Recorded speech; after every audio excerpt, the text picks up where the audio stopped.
sites. Here, my business partners here. We have a love affair with motorsport and with the ARDC and Australian Motor Heritage Foundation, and we're delighted to be here with you today. So, the big welcome, clearly, Glenn Matthews and many of the board members are here from the Australian Racing Drivers Club, and welcome to the Australian Motorsport Innovation Precinct Hub, which is a building that we opened a year ago and was specifically designed for the community and business to be able to do exactly these kinds of events and meetings. So welcome, and certainly we're delighted to be hosting the Heritage Foundation here today, which, as you may or may not know, is a resident here with us on site at the City Motorsport. We're always delighted with that. Thank you for all of the people and volunteers that have been helping, and these wonderful vehicles around you. I was trying to get the stories of them, and I won't be able to tell you all of them, but so please get around and meet the wonderful owners. But just a couple in front of us, just because this is why we hear all these wonderful stories. That wonderful P76 47 over here, 1974 vehicle owned by the Green family, and Troy and Joe are here. And one of those great stories of it was on the production line and they pulled it, and 74 got crushed and got out. That's from that got out. A wonderful vehicle, and when it was auctioned, I think it was buyer beware. It's not compliant. So I guess these are the wonderful stories that we're about to see and dig deeper into why we're here today. But also these wonderful Ducatis in front of me, literally found in garages, like Phil Whitton spending thousands and thousands of dollars on these amazing bikes. One of them was the original Irish racing team here. And so we're here to talk about the economic impact survey that you're about to be presented. It's a wonderful day for the whole community, and we're glad you're here. Just a bit of housekeeping. There are bathrooms to the left here, and there's also a set upstairs. Welcome also to the media in the room. If I could ask everybody to just put their phones on silent during these presentations. So my absolute privilege and big privilege to introduce the chairperson of Australian Heritage Foundation. But before he gets up, would you all mind just repeating after me? Happy birthday, Q.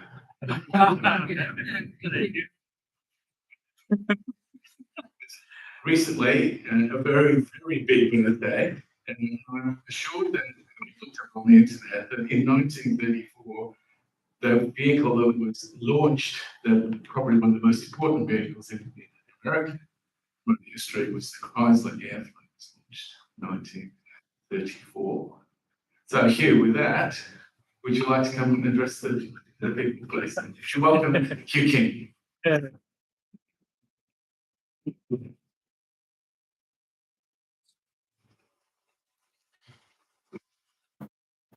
Yes, I did join the distinguished OBE group when I was on the Mekong River sometime last week.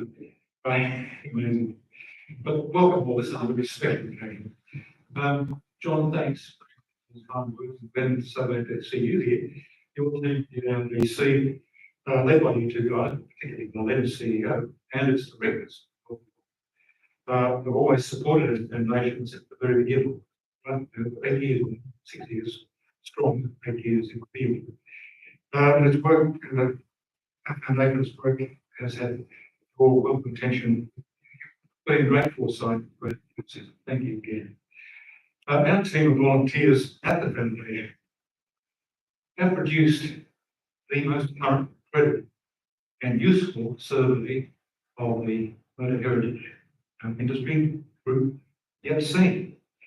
The purpose, as Tom will tell you shortly, was to demonstrate verbally with care Australia's historic heritage, but the contribution the sector has made to economic value across the nation, not just in Sydney. That superb team is led by Paul Wheelwright, Evo Logan, Jeff Piggott, who's absent today, was a key.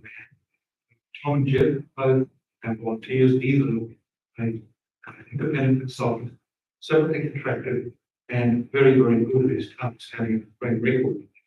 The Curious Group has done a fantastic job. Often Jeff will be able to testify on that. They all have my utmost respect and gratitude, and I look forward to hearing them present the work that they've done to you. What we're giving to you today is full access, unencumbered to our special unique tool. That's the survey. We know it will be used to great effect for the benefit of our historic and heritage motor enthusiasts across Australia. It must, it's unique, and it's not likely to be repeated anytime soon, and it brings us into focus around the world, which I think is a really big, useful sector. Now, creating tools like this is what our AMHF is all about. It is an independent charity. It's not for profit. Our purpose today, as champion of Australia's motor heritage, is to put down the facts about the economic value of that motor heritage across our nation. And we are non-partisan in every way. The generous donors, who do not include any government agency, they contributed to the needed funds very quickly, actually. Tom will tell you more about that. And they certainly have not attempted to influence the outcome. Like all of you, they have not seen it until this morning. With the marvellous support of all the nation's historic classic motoring clubs, I can tell you the numbers, but it's over 800. That's what we wrote to present is expert independent and thoroughly researched.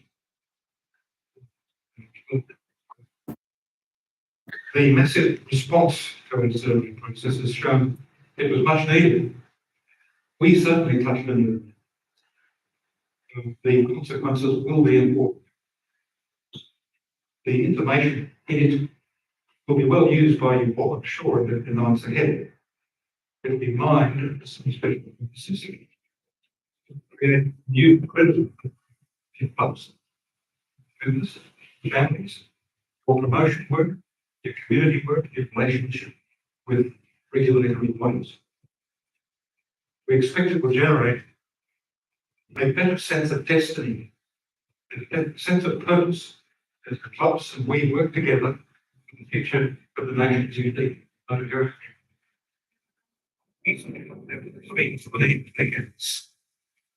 On this excellent review, reread. First, take out, there is great strength in the numbers here. Give them a big up and demonstrate it here. And you can appreciate it. Second, take out. Australia's motoring enthusiasts express a desire for longevity and certainty. They do. They just don't talk about it much. There is a desire to work out how this strength, duly should mean that the historic and heritage vehicles can be preserved. Many years and decades to come. Thinking about it, I feel a little skeptical.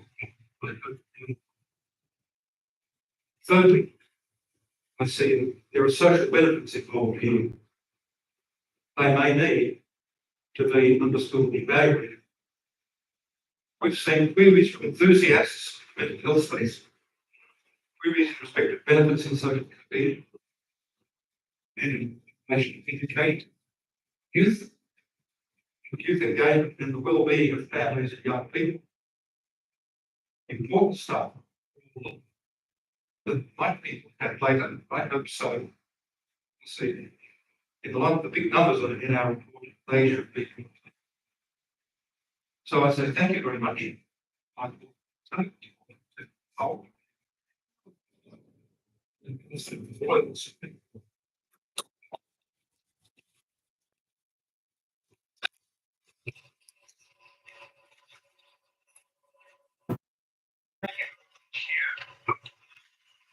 Also, thank you to John Moore and your team. Making it's law. Not just as a sponsor. And just access to the building of where now occupied really it's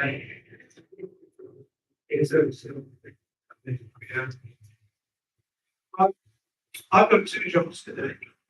First of all, to give you some of the background as to how and why we did the survey. Secondly, to mention the thank you. Now, I know this is not the Academy Award, so I won't be mentioning my hairdresser, but there are some important people who have brought this survey into being. A project of this size just doesn't create itself. But one person who I wish was here today, is the Chief Operating Officer for the Australian Blood Heritage Company. And quite honestly, we would not be here if it weren't for Jim. When Hugh came to me and said, "Oh, well, you've done this stuff before, you can run this thing," I thought, well, thanks a lot, Hugh. Don't get your hopes on it. It's frankly working with Kathleen, the people with the best experience in my working life. He is an excellent individual, patient, diligent, unremitting in his tasks. And I really must emphasize to you that I wish he was here. He would certainly get several years for me at my family care. But moving along, if there's one word I'd like to use for this survey, it is astounding. Absolutely astounding. I can tell when we first sat down, we had a look at the hero report from the UK, we looked at the numbers in there and thought, gee, this looks pretty good. And the question was, well, what do you think it is here? We turned over the beer coaster and started to do a few rough calculations. We thought, how many clubs do you reckon there are around Australia? Oh, well, I think there might be 480. We contacted 830 clubs across the country, nearly double. When it came to what the numbers might be, what we might actually be contributing to the Australian economy, we thought, oh, well, you know, with those numbers, do you reckon we do 2 billion? 9.9 billion is the contribution that our supporters are making every year to the Australian economy. And when I say that's the contribution they're making, that's when they put their lips in their pockets or on their credit card and whack it down on the counter, and that's the money they actually pay. When you do the calculations, which Eva will talk more about later, when you look at the multipliers, the numbers get much bigger than that. But actually to spend the money, it's $9.9 billion. That is a staggering amount of money. And it certainly justifies the fact that we, as you said, started this survey and really produced the first piece of work of this nature on a national basis that has been done before. Now, in terms of the thank yous, I have to first of all thank the peak bodies of the motoring clubs across Australia. First cab off the rank was the CMC of New South Wales and Terry Thompson. Now, Terry has been supported for the foundation right from its inception. And when we had to say, well, this is going to cost money, we'll do as much as we can as volunteers, but if it's going to be a good job, it has to be a professional job. Terry was the first one to say, well, you can carry us. But after that, I have to thank Albert Butler in Queensland, the Queensland Historic Motoring Clubs Association. If Optus needed anybody to personify their slogan of yes, it should be Albert Butler. Every time I rang him, Albert, can you do this? Yes. Do you think you could? No problem. Is this going to be? Yes. And he did it. He delivered every single time, which I'm very, very grateful. The other person who was also with Albert on our working group was Keith Mortimer. Keith Mortimer had a more difficult job. He's in the Association of Motor Clubs for Victoria. He had to hold the hands of these more nervous board members who were not sure whether we'd actually do it. I wasn't sure we'd actually do it, but he had to sell it to, and he did so successfully. And I'm very grateful for his help too. The other two people on the working group, Brian Calder-Smith, who's just an absolute wizard when it comes to injuries. Do you have a photo of this? Yes. Do you have a photo of that? Do you have a photo of me when I'm drunk? Oh, here it is. He's been excellent in that. And Brian Krupp, who has a unique ability. He can say to me at exactly the right time, in exactly the right tone of voice, Tom, calm down. 2 words that sometimes you absolutely have to know. And finally, when it comes to the doers of getting this done, I have to thank Ivo Favotto. You've seen the report, you've seen it. We could not have got anybody better to do the job, and they could not have done a professional job. Amongst the sponsors, number one has to be Mark Harwood, because he was our first major commercial sponsor. It was a come to Jesus moment. I finished giving my presentation. Jeff Diggett and I held our breath, and Mark said, I'll do that. I'll put this much money in. Everybody went, whoa, right. Then Shannon's had to follow and see whether the customers been so generous. But I have to say, Shannon's have been very generous when they do. We had many clubs donate. I can't mention them today. I can't mention all of the people who helped us, but I will mention Peter Reed from the Historic Rally Club because he was the first. It's always easier to get money out of people if you've got some in the tin. If you've got somebody who's actually kicked you off. And he was the first, the Historic Rally Club were the first, and I thank them for that. Also, when it came to bikes, I know nothing about bikes except they're scary and I don't get on them. But Phil Whitten was the man who really put together the responses from the bikes that we got, the bike owners, which was a representative councillor. He's responsible for the good bikes we have here today, but he was the man who pointed me to the various people around the country. Speaking of people around the country, I didn't mention Randall Langdon in Tasmania. There's no big body in Tasmania for the clubs, but Randall basically knows everybody and badgered them all, and they responded really well. I should also mention the Western Australians, a man called Peter Ford. If you look at the report, the Western Australians really have punched above their weight. Their response rate compared to the population of Western Australia was by far the highest in the country. And I'm very grateful to them for that. Finish on this.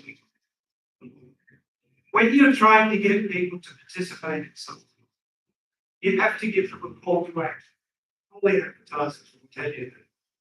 And when I was writing to the clubs, I said 2 things. I said, number one, don't be irrelevant. And number 2, don't be ignored.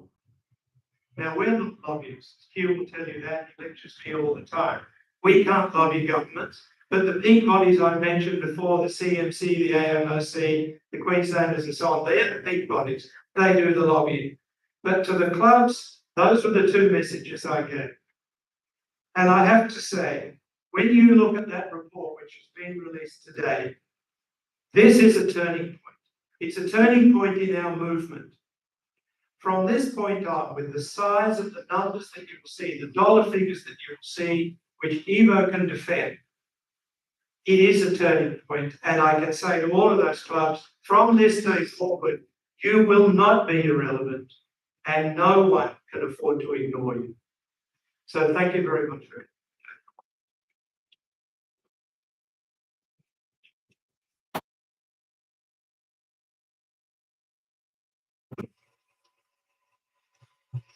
Thank you, Tom, very much. Just before we invite Eva, who's going to be Chief Mythbuster today, with all of this detail. As Eva was telling me, we're going to hand out the executive summary of the report so that you've got some of those numbers in front of you, and you'll be able to see in the detail that you'll be looking for. Eva and I go back to many years back at airport days and big days. And Eva was a go-to person for airports and industry that were looking to have a very professional approach to the statistics, the numbers, the critical mass of the industry. Sydney Airport was prepared for sale, and the critical detail secured the government's very large numbers for the airport. So when I introduce Eva, I can say to you, he is one of the best in the country, and is looked on globally as somebody who really delivers on the numbers, but also the insights into those numbers. So, Eva, back to you.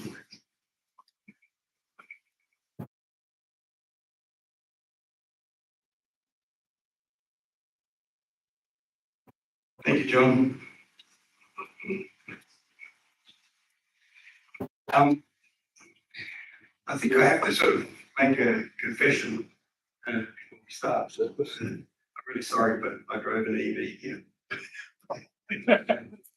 And I think it's sort of it's the start of the story, because prior to doing this project, I'm not a motor heritage enthusiast personally.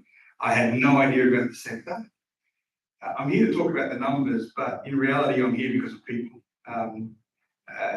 Hugh and Tom have referred to a chap called Jeff Piggott.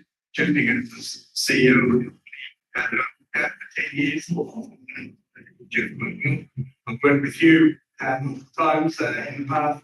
John, I'm here because we've been very involved. They came to me and asked us to help with this project. I was more than happy to do that. Over the course of my career, we've done economic value studies for all sorts of industries and events. We've done, the Olympic Games, the Rugby World Cup, the Ashes cricket. We've done the Casino Association, the Racing Association, all those kind of things. We've done lots and lots of these things over the course of my 30-year career in economics. And this is the first one I've ever done in the motor heritage sector. So I came to it with no knowledge, and the guys, Tom and Jeff, were telling me that how big this sector was, and I said, "Really? Are you sure?"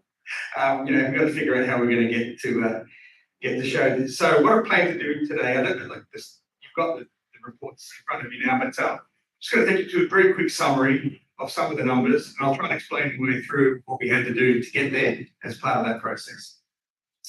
So in the first instance, we had 5 objectives, right? We had to find the sector.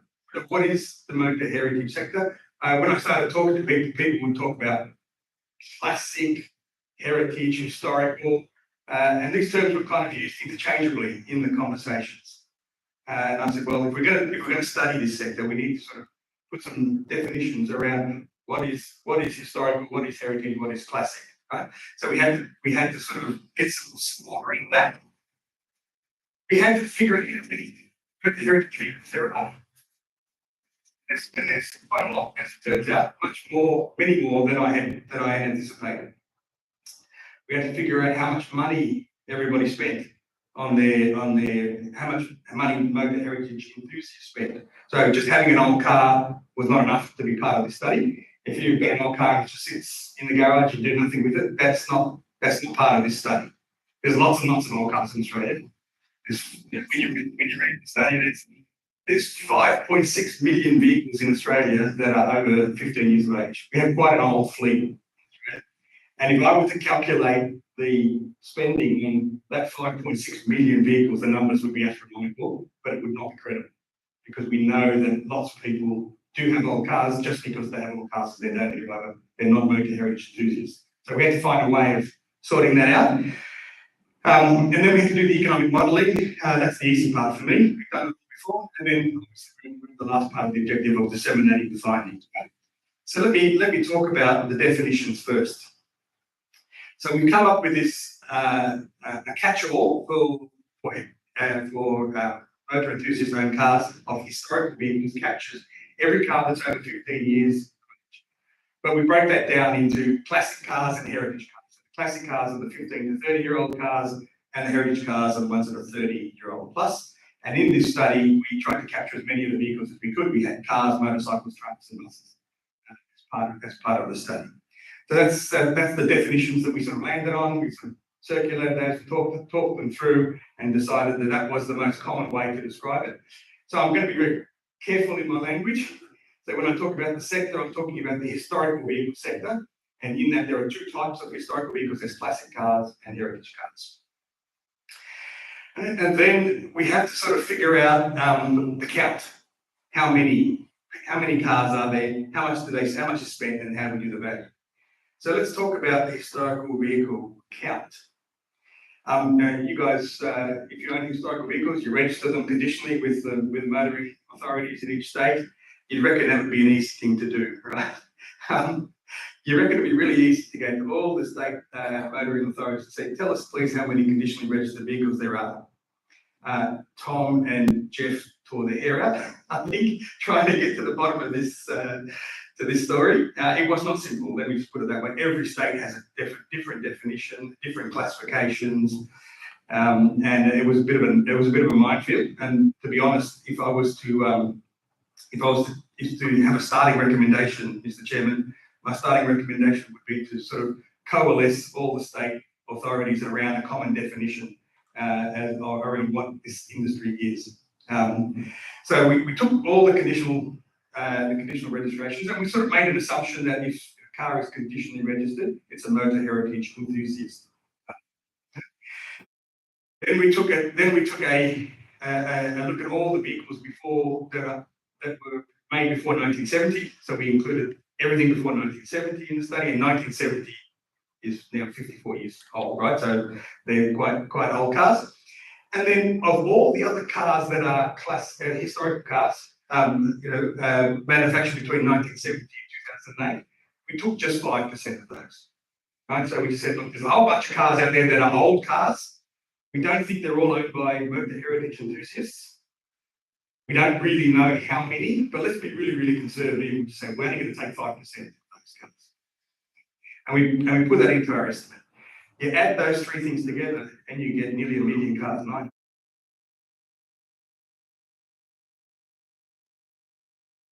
Vehicles in Australia. Then the next step is to sort of figure out how much these people spend. And they spend a lot. Right? To be honest, I've been doing this for a long time. I've never done a survey in my professional career that has got 6,296 responses. The response, to be honest, blew me away. I wasn't really expecting it. Tom kept telling me there's lots and lots of them, and I said, "Are you sure, Tom?" And he said, "Yes." And he kept sending me new clubs every second day. And he said, "Even there's a new club."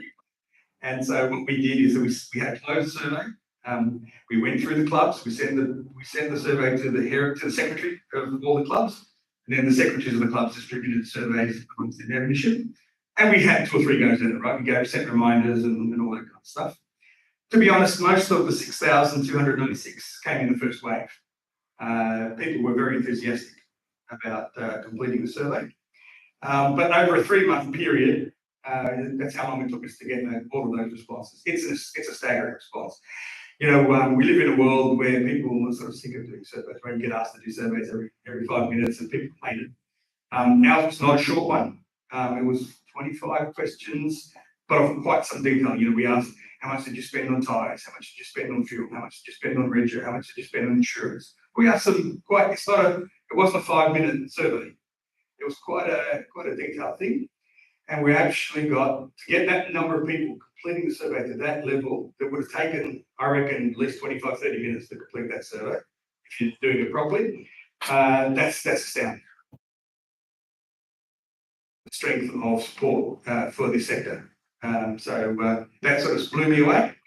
And then once we've got the number of cars, how much you spent on each car, we do a bit of math. Hey presto, we work out the total spend. And then we take the total spend from the industry and we put it into an economic model and calculate the impact it has on the economy. And that's the economic modelling component. Right? And that tells us how much the industry, its total economic value, how many people are employed, how much money is paid in wages and salaries, and its value added impacts. Now, value added is an economic sort of concept, and I'll just take a second to explain it, right? So it's what is basically the measure of GDP, gross domestic product in the economy. Think about yourself if you run a business. You know, if you have a company, it costs you $50 for the components to make stuff, to put something together, but you sell it for $100. The $50 difference is the value added. But the difference between your selling price and your cost price, that's value added. As simply as I can make it as an economic sort of concept, right? And that's the headline number from an economic point, from a pure economist perspective. That's the headline number. So here we go.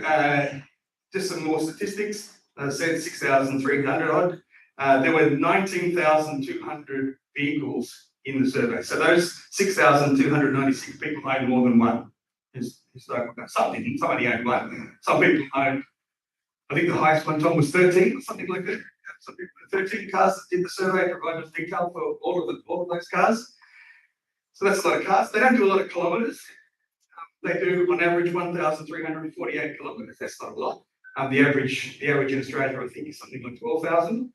When you look at all the official statistics. So they're not heavy users of the road. They're not creating a burden on anybody from a road user point of view. And interestingly, they spent $10,240 each on all of the activities associated with their cars per person. Now, that's an average, right? There are some people that have historical racing cars that spend hundreds of thousands of dollars, and there are some people who just have an old car that have joined a car club and they might only spend a few $100s. This covers that whole spectrum of users, from small to very, very large. But $10,000, 240 is the average of all of those expenditures. Now, this is the complicated slide, and it's not that complicated. It's just got a lot of numbers on it, but I'm just trying to show you the expense types that we looked at. We looked at fuel, tyres, mechanical repairs, bodywork, upholstery, auto electrical, parts and accessories, lubricants, insurance, racing, events, holidays, clothing, storage, tools, books and magazines, rego, TPI, club subs, and charitable contributions. There's 19 of them, 19 expense categories in total. And so the total spend of all the people in the survey was $196 million just for those 6,000 people. Remember, we've got 970,000 in total, but just those 6,000 people spent $196 million. An average of $7.99 per kilometre that they do every year, and the average per vehicle is 10,200. It was quite a comprehensive study. We looked at every avenue of expenditure, and we went into quite a lot of detail as part of that process. And then we did the economic modelling. So what you do as an economic model is you take the direct impact. So the $9.9 billion number that Tom was referring to at the beginning is when you multiply 10,240 by 970,000 vehicles, $9.9 billion. And then you throw that into an economic model that calculates what us economists call the multiplier effects. Right? So when you spend a dollar, it's a dollar income to someone else, and then they go and spend it somewhere else. It's a multiplier effect. And that $9.92 billion becomes $25.2 billion once you take into account all of those multiplier effects. Right? So it's quite a substantial industry. That doesn't mean it has $25 billion of value added. I'm coming to the value added number now, but that's just the total amount of expenditure that is created by the historical vehicle sector. There's lots of people involved in jobs too. I think our estimate is that there's 48,000 direct jobs and a total of 78,000 jobs, direct and indirect jobs in the industry. And that's all sorts of people, right? From mechanicals to upholsterers to all those people that are involved in all those industries, the insurance industry, all that. It's a lot of people. It's a hell of a lot of people involved in this industry, getting a gainful employment out of it. And then earning about $6.2 billion in total in wages and salaries. It's a substantial source of income for a lot of people, this sector. And then this is the headline number for me. It's the value added. So what's the contribution to the economy? $11.4 billion is the headline number. There we've got $4.3 billion of direct, plus all the indirects, you end up with $11.4 billion. So just remembering that the value added is, you know, your total revenue minus your costs effectively. That gap is value added, and that's what the government uses when it calculates gross domestic product. So it's contributing to gross domestic product is $11.4 billion. Now, if when Tom did first ask me, and we started this 2 years ago, Tom, and Tom said, "What do you reckon this is?" You know, I probably answered you hundreds of millions, not billions. I was blown away. It took us 2 years from the first phone call from Jeff Piggott and Tom saying, "Hugh, can you help us?" To today. That was 2 years ago. We met in the building right there, Hugh, you remember?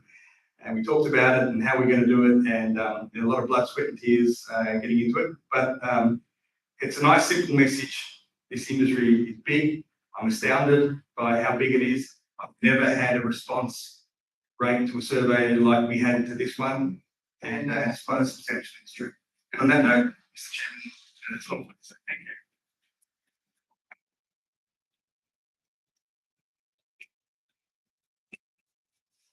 Thank you, Ivo. Just a couple of questions, and then I'll go to the floor.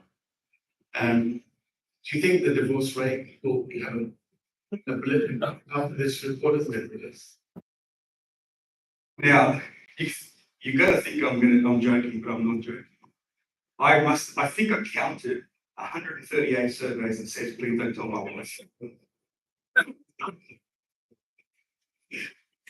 I think this room is what you're doing. Well, we in the numbers, you know, clearly it seems to be a male-dominated community, but was there a strong response from women in the survey as well? Yeah, look, I think it's fair to say that, John, there were more men than women in the survey for sure. But yes, there were women, and we got a lot of feedback that this really is a family industry. That yes, the men were filling in the survey, but their families involved. Some of the expense categories include, you know, participating in club events, travel, and all that kind of stuff. It involved all families. So I think it's fair to say that there is absolutely involvement of women in this industry for sure. And just before we go to the floor, because you've done so many of these in so many industries, with this kind of number of 11.4 GDP, are there any equivalents that you can sort of point to, or something sort of similar scale, size, impact, just so that we've got an equivalency, comparative? Now, John, this is a piece of work that you'd be familiar with. We did Sydney Airport. We did this an economic impact study for Sydney Airport a few years back when you were involved in that sector as well. And we ended up, now it was a few years ago now, so it's better out of date, but just for comparison purposes, it was $12 billion. Now it's bigger now because of traffic, international traffic and all that sort of stuff is great. So this is big. It's not a small industry. It's quite a substantial. Any industry, to be honest, that employs 78,000 people is significant in anybody's language. Right? That's $78,000, 38,000 people who all have families. And so we're talking about hundreds of thousands of people who are reliant. Yeah, fascinating. Thank you. I'm going to open to the floor. I'd just like to start with a couple of people who I know want to ask questions. Kurt, yes, where are you? Kurt, you're in for media and also certainly in Wagon prior to that. You've got a question, and we'll open this to any of the speakers as well. Yeah, I actually more sort of just a general statement. I mean, I think as an industry, we're all very focused, particularly from a sales perspective, of what's going to happen next month and moving the dial in terms of moving metal. But I think if we look at this sort of impact statement and what it actually means to the industry, we're not just talking about cars being sold now, we're talking about cars being used for many more years to come. And, you know, looking at it from a sustainability perspective, it actually makes a lot more sense than crushing cars and moving into something new. I'm just, to be honest, in all the years that I've spent working in, I've never seen anything like this. And just in terms of the size and the scope, I think you've actually kind of answered my question in that, did anybody actually really sort of think that it was this big? And I don't think any of us did. So, thank you. And you just triggered a thought in my mind as to, I wanted to be clear, the number that we put on the table does not include the capital value of the car. It does not include the cost price of the vehicle. It's an annual expenditure number. If I add the cost price of the vehicle, there's a number that goes ballistic, right? This is just the annual, regular spend every year on the One of the questions that we got was, does this data prove that Australia's automotive manufacturing industry is actually alive and well? And I might throw to in price from AMTA. And this, can you just give some commentary from your perspective? The question that came previously was the size of the does this data prove Australia's automotive manufacturing industry is actually alive and well? You're a very big part of that at the MTA. Would you like to comment? Yeah, thank you. Thanks for inviting us today. This is a very important document that will obviously support all of our activities with the government, and we're constantly, weekly, daily in the government's ear. We've got policy advisors writing documents on a daily basis to make sure that the motor industry is well represented and well heard. We're an association, a not-for-profit like yourselves, over 110 years of age, and from our point of view, supporting our members, just generally over 3,500 at the moment in New South Wales alone. From mum and dad businesses through to big dealer consortiums. Our contact with those and supporting, making sure their voices are heard. It's important that we're hearing all of this from this side of the business, and it certainly will represent and support as any way we can moving forwards with the association. And this thought of, the Australian motor industry manufacturing supposed to shut down, which this is an important part of the ecosystem and the community supporting that forever. The industry. Is that your view that this is Australian supporting, certainly an Australian industry of its own? Yeah, from our point of view, we're representing not only automotive dealer associations, but we're supporting the independents, right? So, but we certainly saw a lot of heartache from those members that were a result of, let's say, these manufacturers closing down, and helping them and giving them resources to look at other ways to continue in their business, and the support that we give them is all we can do. But as far as giving them a voice and making sure that they're represented is what we do on a daily basis. Yeah. John, just to sort of pick up on that topic, right? The concept of economic value added, is about what's done here. So it's sure in the 25 billion number there'll be imported parts and all that kind of stuff. But when you come down to the value added number, that's Australian. All of that expenditure, all of that stuff is what is the value that gets added in this country. So when you talk about a manufacturing of things, yes, we might be manufacturing new vehicles anymore, but there are auto electrical people, there's upholstery people, there's all sorts of people, and there's $11 billion worth of that activity happening in Australia. Questions from the floor? Yes, Terry. Thank you, Peter. One thing I want to bring up is that I sit on a group, Transport for New South Wales, called the Vehicle Standards Working Group, co-chair of that. And at our last meeting, one of their members from the department brought up the subject of their new document called Towards Zero. This optimistic document says that in 2050, nobody will die on New South Wales roads. Really? I don't know how you're going to do that, but good luck. And in that document, they have a statement that their aspiration is that by 2050, nobody will be driving a car in New South Wales that's older than 10 years. Ridiculous idea as well, but we've asked them to redact that or take it away. They immediately said, "Oh, it won't affect you folks. It won't affect you folks." It's historic and classic movement. We're pressing them to get it in writing because a lot of people come out and say, "We've got to get these old cars off the road to save everybody's life." But when you look at the statistics on the amount of kilometres we do and that sort of thing, is insignificant compared to the damage that is done. So just like your thoughts on that crazy idea is, well, that's my opinion anyway.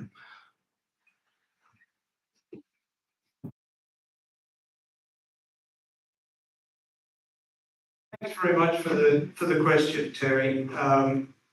I think it goes to a bigger point, and one that I'd like to make very strongly. Our movement, through people like you and through the peak bodies in Victoria, Queensland, Western Australia, all of them, working with the state governments, and largely we are regulated by state governments. This movement has worked extremely well with government in the past. When you think about it, introduction of seatbelts, yep, okay, we'll cop that. Introduction of unleaded fuel, yep, okay, we'll cop that. Your tyres can't be more than 10 years old. All right, fair enough. I mean, we have been able to work with some major changes along the way. I think that to have these views of the future whereby something we be, as I said, irrelevant or excluded, doesn't sit with what our historic experience is. I mean, look, if you go back to when coal-powered ships replaced sail, it didn't stop people yachting on Sydney Harbour. You can still look at Sydney Harbour and find people sailing yachts for a pastime, and they're encouraged to do that. When the motor vehicle replaced the horse, nobody closed down Royal Randwick or Flemington Racecourse.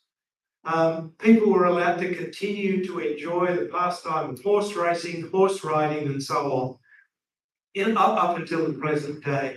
To see a future where we are not able to do what we do with the sort of numbers that Evo put up, I mean, you know, we are not on the road that much.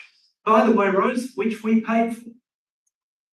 You know, if you want to buy a car with an alternative means of propulsion, electric, hydrogen, or whatever else, you're going to drive on roads that have been built by people with internal combustion engines. I don't think that it's a realistic view, as you say, Terry, for them to say, we're not going to have any old cars on the road anymore. We're not going to have any internal combustion engines. It doesn't sit with the history. And I think our movement has always worked well with government. I think we can be positive about that. But I hope this study shows that to take this this null hypothesis view, you're ignoring a lot of people and you're ignoring a lot of money, which affects everybody in the economy.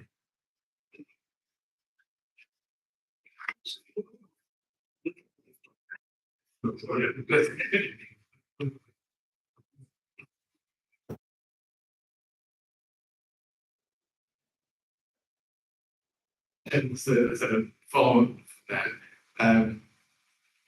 I guess if you would make a statement about the community and the community of the future, because we're sort of here in the innovation precinct, we have vehicles and bikes live, but it's not all 60, 70, 80-year-old men. You know, there is the youth is coming, is in this industry.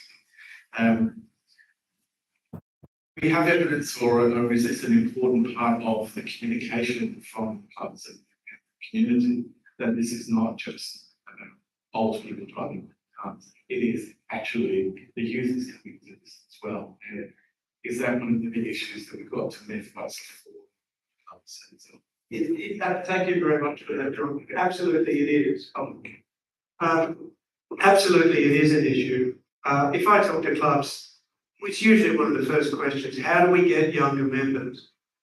I think what we have to do as a movement is to be a bit more flexible about what constitutes a historic car, what people can do with it.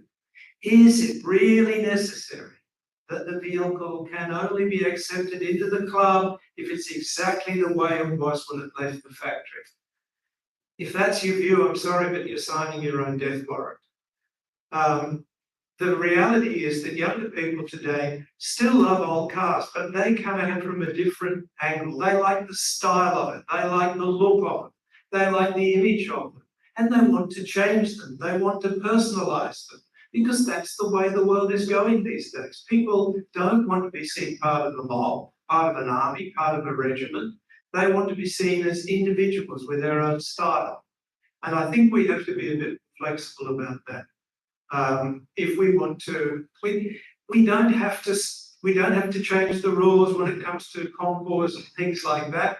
We just have to have a few more categories. We just have to be a bit more welcoming, and we can have, you know, a different group of people who are still driving around with something with a Ford badge on it or with a Holden badge on it. Because also, you know, I guess these numbers are not picking up a big event here at Sequential Park is climate change, which is what we're typically be cast to be the fastest lane. They are very much the young generations of today. And is there evidence in here in the survey about youth, younger market, any of that detail?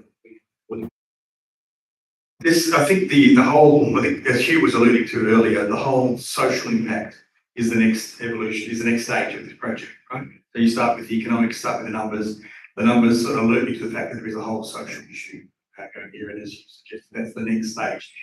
Although I would say that, Tom, we found some clubs on Facebook that were Facebook only clubs or, you know, Instagram only clubs, and that tended to be the younger market as part of the process.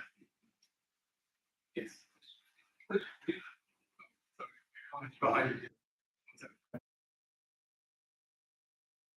Thank you. Fantastic survey, fantastic piece of work. You said 5% of cars between 2007 and 2007. Yes. And to me, and you said it's very conservative, I would have thought it would have been more. Did you model what it would be, say 10% or 15%? No, we didn't, but we could. The last thing though that I wanted to do was to stand up here and not be credible, right? We deliberately took a conservative approach. We discussed it amongst the foundation members about how we should deal with this. And, you know, the last thing we wanted to, the worst thing you can do in this kind of project is to over-egg it. And then you lose credibility and nobody cares, right?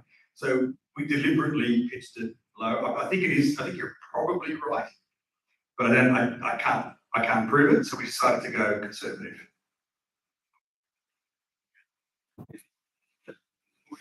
The question of government rake-off, income tax, etc., this workforce, and the GST.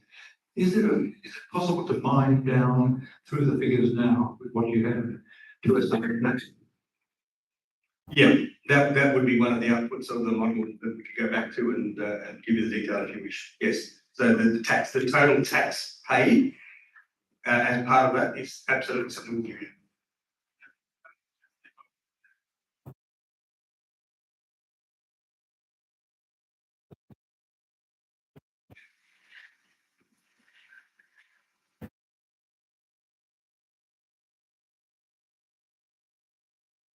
So, John, the AHSRC, I'm very happy to be a contributor to this survey, and we've experienced in a small way some of the effects of government intrusion. It's a minor thing, I suppose, but the abolition of leaded fuel or avgas that we were exempted to use for some years, but we only see that as the tip of the iceberg. Hugh just nicked my lunch with him on Monday. He nicked my question about GST and the tax take. As a retired tax practitioner, I couldn't help that. But you can work out the GST on that survey, it's $900 million. And if we're going to be talking to governments, I think we need to remind them that this sector contributes tax because they understand that, and we vote. There's a bit of I thought it was an excellent point you made about young people becoming involved and using this survey, which there are many different ways of using this survey to promote employment and employment opportunities in this. We have a bit of a joke in the historic racing movement that if a young guy completed his apprenticeship these days, he should specialise in Weber carburettors because all the guys who have been doing so are dead. And they have a life for the rest of his life. But that's serious observation as well as a joke. We need more people involved in that, and I've seen it in the UK. I've had the pleasure of racing in the UK, and there's people from university courses come along and get the experience working in the garages and stuff because they actually have university degrees. Of course, it leads to Formula One over there, and that's also in the heritage movement in all of these sheds that they have at Bicester and Goodwood and so forth, that people are becoming involved in. We need this sort of survey to indicate that there's opportunities for that and to get into the TAFE courses and so forth. But excellent survey to answer your question. Wayne, just one factoid too.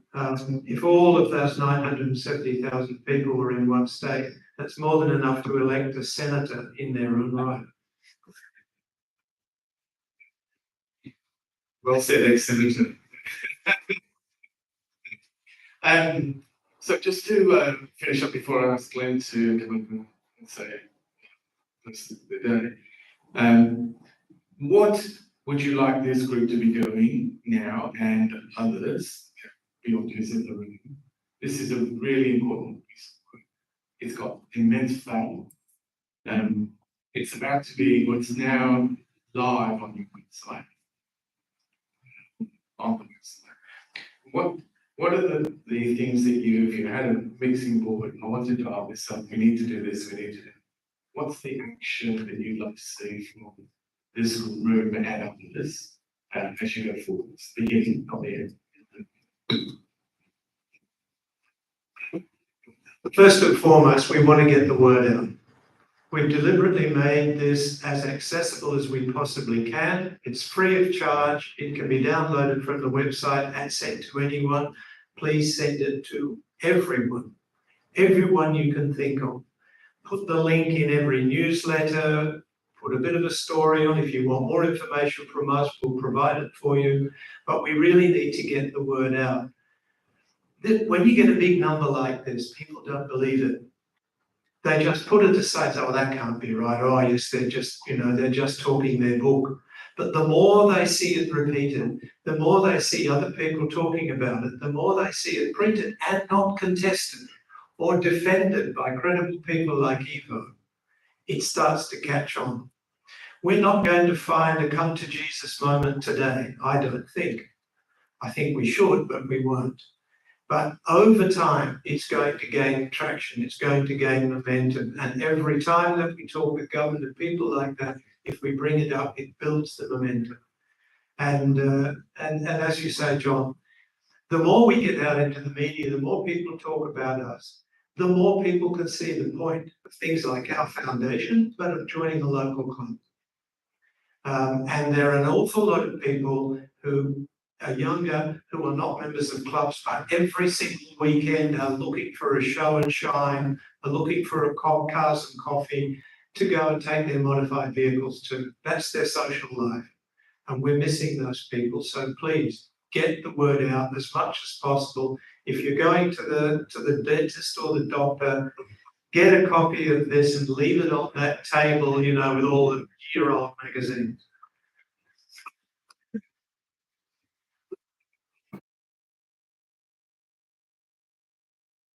Okay, so to finish up, we will take questions after. Please stay around for the conversation. Tom and Hugh and Eva will make themselves available to the media as well. The Australian Racing Drivers Club's got almost 4,000 members, so as a club which is very active here and certainly playing a major role in this community. It's my pleasure to invite Glenn Matthews, the CEO of the ARDC and Sydney Municipal Park, to finish the day for us.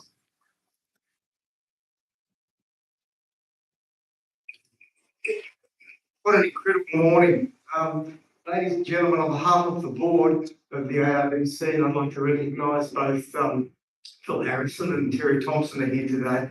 And on behalf of the team at the ARDC, I'd like to congratulate the Australian Motor Heritage Foundation for producing this report. The ARDC has a rich and long history, and we're proud to be great supporters of the AMHF and proud to have been a co-sponsor of this survey. I think it's appropriate to recognise and be grateful for the passion and foresight of Hugh and his team, volunteers, the passion that they have as being champions of Australia's motor heritage and in helping via this project in making the invisible visible. It is also appropriate to thank the Mercurius Group for their excellent work. And Evo, thank you for simplifying the information and explaining the data and the methodology. If I can understand it, anybody can understand it. So it's really great. The results of the survey are mind-blowing, or as Tom said, astounding. And I'm sure exceed even the most optimistic expectations we had. The number of respondents, as we saw, clearly illustrates the passion of Australia's motoring enthusiasts, and more importantly, is a reflection of the positive social impact the sector has on our community. The positive financial impact on our economy is massive, as we've seen, $9.9 million directly, or $11.4 billion in GDP. Just incredible. So, ladies and gentlemen, start your engines, because these incredible results of this survey, I'm sure, will certainly assist in convincing decision makers of the important positive social and economic value Australia's historic heritage motoring enthusiasts deliver across our nation. And as Tom said, ensuring the sector isn't irrelevant and can't be ignored. So finally, thank you for being here this morning, and congratulations again to the hard work of the AMHF for producing this incredible report. Thank you so much. Thank you, Glenn. Well, that's our formal part of the day finished. Coffee's back on, and there are some muffins and croissants out there, so please enjoy this. Come back in, have a conversation, have a chat about this, and the gentleman down the front here will be available for questions from the media and so on. So would you thank Hugh and the AMH for their amazing work?